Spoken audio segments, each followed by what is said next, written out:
네, 어서 오세요. 우리가 오늘은 신명기 27장을 함께 나누어 보겠습니다. 신명기 27장 말씀을 찾아주세요.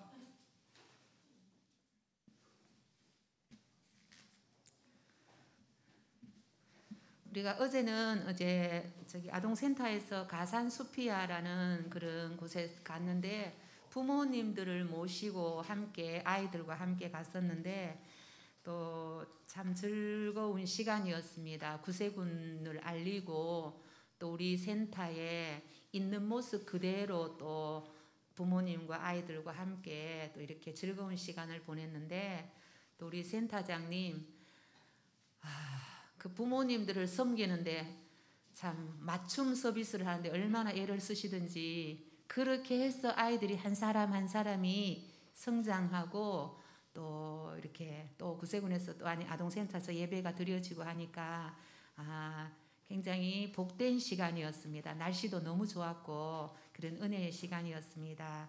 오늘 이렇게 신명기 27장을 우리가 한번 보겠습니다. 신명기 27장에는 보면은 요단을 건넌 후에 요단을 건너가거든 이러한 말씀이 계속 나옵니다. 우리가 그 광야 생활을 할 때 제일 먼저 건너는 강이 무엇이었을까요? 이스라엘이 종살이 하다 가장 먼저 건넌 강이 무엇이었어요? 가장 첫 번째 건넜던 강이 무엇이었어요? 맞아요. 홍해였어요. 홍해 맞습니다. 홍해를 건넜어요.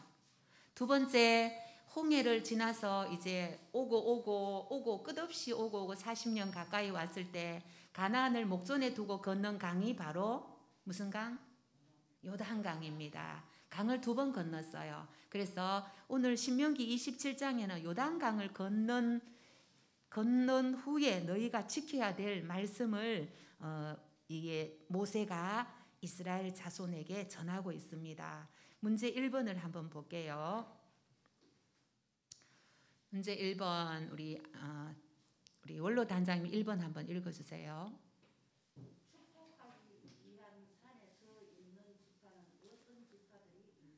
예, 축복하기 위해 선 산은 혹시 무엇인지 압니까? 지난주에 맞아요. 그리심산이었어요. 축복하기 위해 선 산은 그리심산이었고 저주하기 위해서 선 산은 에발산이었다 그랬어요. 그래서 축복하기 위해서 6지파 이렇게 갈라서 써 있었는데 축복하기 위해서 그리심산에 선 지파는 어떤 지파였습니까? 27장 12절 나옵니다. 12절 한번 단장님 한번 읽어주세요. 12절.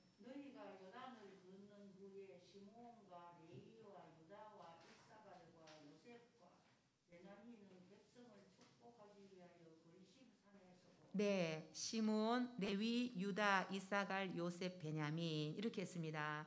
그래서 조금 이렇게 조금 지명도가 있는 지파들이었어요.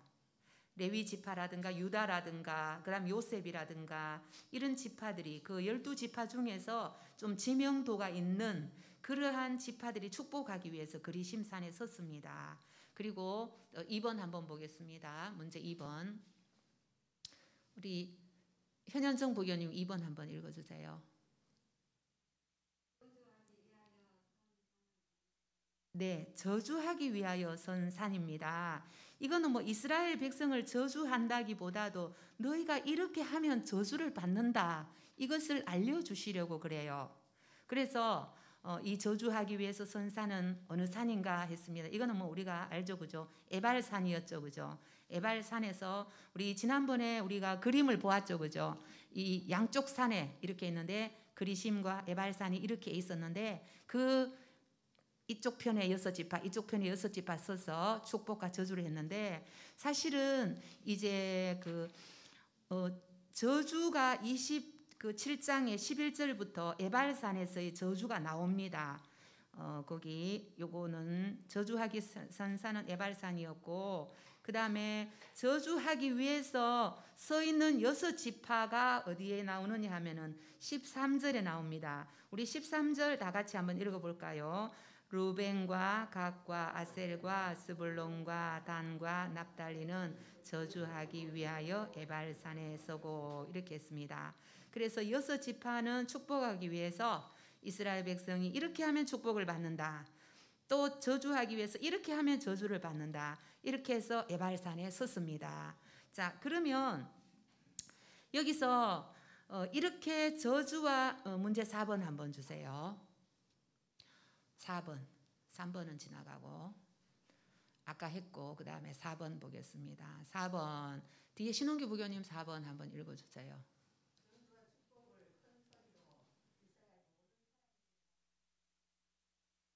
말 잘 안 보이죠, 그죠? 저주와 축복을 큰 소리로 외친 그 사람은 누구일까? 모든 사람에게, 모든 백성에게 저주의 말과 축복의 말을 선포한 그 사람은 누구일까? 레위 사람들이에요. 하나님의 말씀을 맡은 레위 사람들이 이 축복과 저주를 그렇게 선포했습니다. 그런데 이 큰 소리로 말할 때에 12가지의 그 저주를 말했습니다. 12가지의 저주를 말할 때 백성들이 대답한 말이 뭐예요?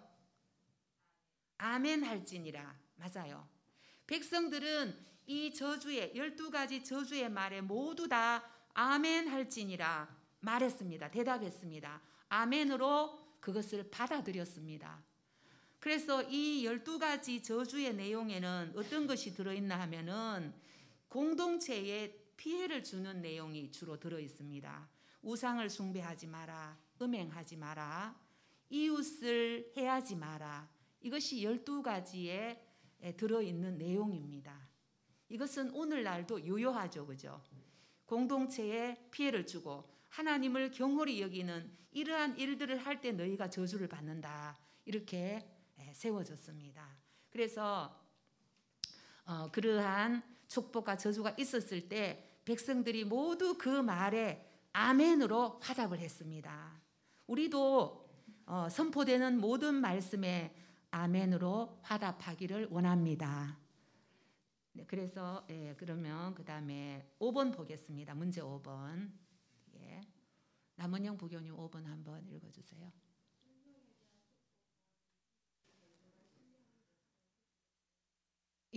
아주 유명한 장이죠, 그죠?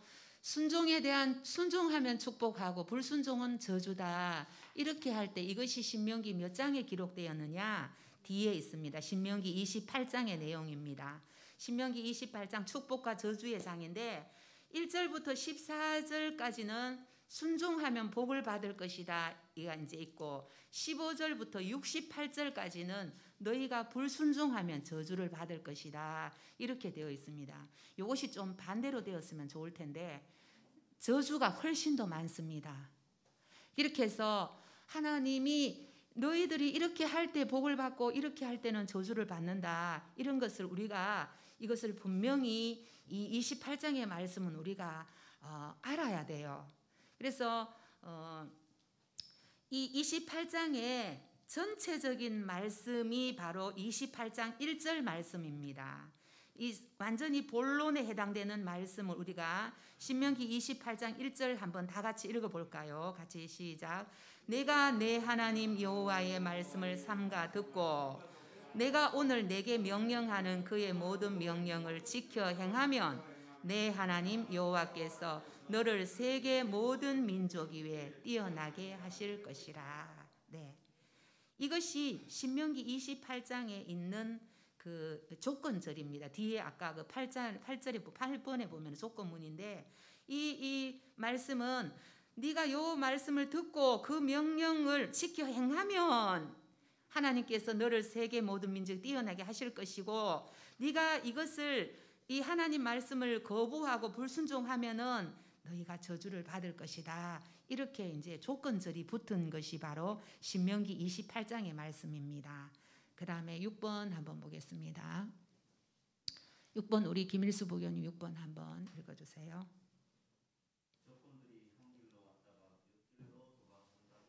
네, 적군입니다. 이제 나라나 이게 군사, 이 적군은 굉장히 중요하죠, 그죠? 이 공동체에서 적은 그때는 싸움이 많았어요. 그래서 적군들이 한 길로 와가지고 몇 길로 도망한다 했나 하면은 바로 6절 7절에 있습니다. 우리 김일수 부교님 6절 7절 한번 읽어주실래요?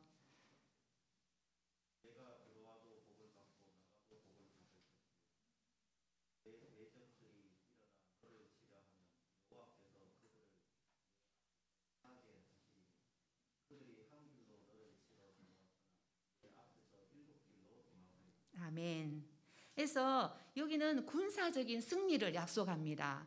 그래서 이 공동체에서 가장 중요하다고 할 수 있죠, 그죠?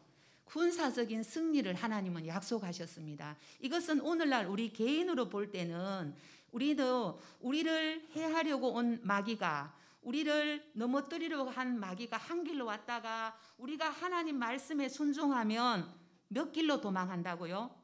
7길로 나가게 돼 있다는 것이에요. 꽁지가 빠지게 나가게 돼 있다는 것이에요. 이것을 믿으시기 바랍니다.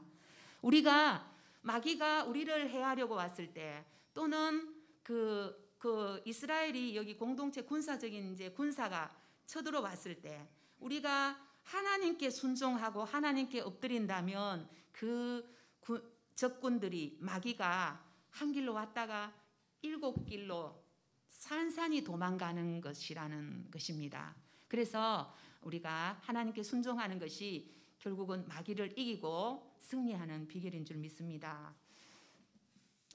자, 8번 한번 보겠습니다. 8번 우리 장희영 부교님 8번 한번 읽어주세요. 7번 안 했네요. 7번. 네.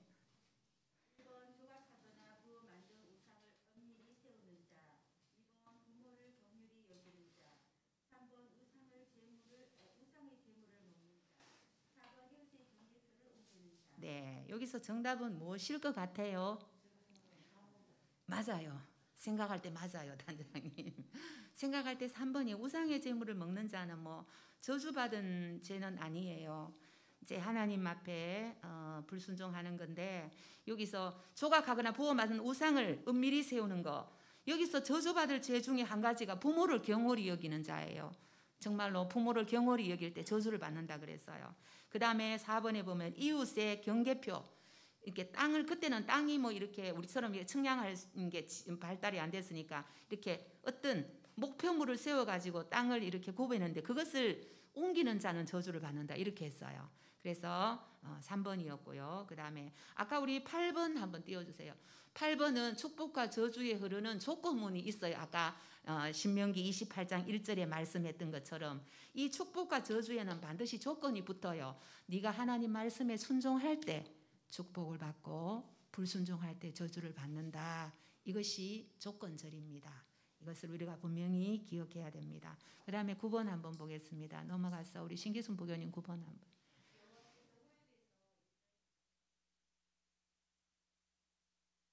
네, 여호와께서 제일 처음에 우리가 시내산에서 시내산 나왔죠. 이스라엘 백성들이 홍해를 건너서 이제 시내산에 도착했어요. 약 3개월 만에 도착했어요. 그죠? 그게 호렙산이죠. 그죠? 거기서 하나님은 이스라엘 자손과 언약을 맺었어요. 그때 무엇을 받았죠? 돌판에 있는 십계명을 받았어요. 그래서 하나님의 백성으로 이제 더 이상 종이 아닌 하나님의 백성으로서 정체성을 가지고 호렙산에서 시내산에서 출발을 했어요. 근데 오늘 이 어느 땅에서 이스라엘 자손과 세우신 언약 외에 어느 땅에서도 지금 세우느냐 하면 29장 1절에 한번 정답 펴주세요. 29장 1절. 모압 땅에서 다시 하나님께서는 그 언약의 말씀을 갱신하십니다. 이 모압 땅은 바로 가나안 땅을 바라보는 장소에 있습니다. 가나안 땅을 바라보는 장소에서 하나님은 40년 전에 시내산에서 세웠던 그 언약을 다시 한번 말씀을 하는 자리가 바로 이 모압 평지입니다. 그래서 그 광야에서 사람들이 죽고 태어나고 많이 했죠. 그죠? 그래서 불순종해서 죽은 사람들이 많고 광야에서 다시 태어난 사람들이 많은데, 모세는 가나안 땅에 들어가기 직전에 이 모압 땅에서 하나님의 언약을 다시 한번 강조합니다. 언약을 갱신하죠. 그래서 이 모압 평지에서 다시 한번 말씀을 하는데 이제 보면은 여기 보면은 29장에 보면은 1세대와 2세대가 섞여 있습니다. 하나님 홍해를 건넌 세대도 있고 홍해를 건너지 못하고 광야에서 태어난 세대도 있는데 1세대에게 주는 말씀이 있어요. 1세대에게 주는 말씀 29장 5절 한번 볼게요. 같이 29장 5절 같이 시작. 주께서 40년 동안 너희를 광야에서 인도하였거니와 너희 몸의 옷이 낡아지지 아니하였고 너희 발이 신이 헤어지지 아니하였다. 예, 하나님께서 너희 40년 동안 광야를 인도했지만은 너희 옷이 낡아지지 않았고 너희 발이 헤어지지 않았고 하나님이 이렇게 인도했다. 이렇게 했어요. 그리고 13절에 있는 말씀 우리가 한번 볼게 같이 시작. 여호와께서 내게 말씀하신 대로 또 내 조상 아브라함과 이삭과 야곱에게 맹세하신 대로 오늘 너를 세워 자기 백성을 삼으시고 그는 친히 내 하나님이 되시려니와 이렇게 했고 그 다음에 이렇게 해서 그 다음에 쭉 뒤에 보면은 30절에 보면은 자 10번 말씀 한번 보겠습니다. 10번 모압 땅에서 세우신 언약의 말씀을 기록하고 있는 두 장은 정답 한번 보겠습니다. 29장 30장입니다. 이 30장에 보면은 우리 요 장 한 절 보고 마치겠습니다. 30장 14절 보겠습니다. 30장 14절 한번 읽겠습니다. 같이 시작. 오직 그 말씀이 내게 매우 가까워서 내 입에 있으며 내 마음에 있은즉 내가 이를 행할 수 있느니라. 요거는 광야 2세대에게 주신 말씀입니다. 말씀이 멀리 있는 것이 아니고 매우 가까이 있어서 내 입에 있고 내 마음에 있은즉 네가 이를 행하여야 된다. 이렇게 모압 땅에서 다시 한번 언약을 갱신하고 모세는 하나님의 말씀을 지켜라. 새로운 땅에 들어가거든 하나님의 말씀을 꼭 지켜라. 이렇게 강조하고 있습니다. 네, 신명기 30장까지 했습니다.